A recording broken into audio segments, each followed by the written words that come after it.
সে cinema করে, কবে আসছেন এখানে? নাটক করে। ঠান্ডায় সমস্যা হয় না? ঠান্ডায় অনেক কষ্ট হতো। ঠান্ডায় ঠান্ডায় ভালো লাগে না নিউ ইয়র্কে। আচ্ছা, 15 বছর হয়েছে। অনেকটা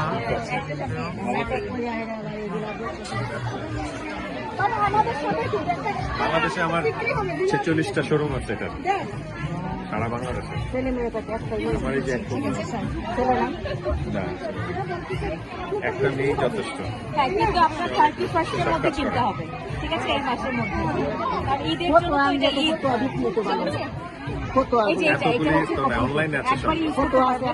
কারণ একসাথে $100 $150 হলে 20% অফে আপনি একদম কমে পেয়ে যাবেন। তার আপনি বাইক কমে কমে করে এটা লাল কাটো, এটা deep, it's a red, yeah, maroon, it's not red.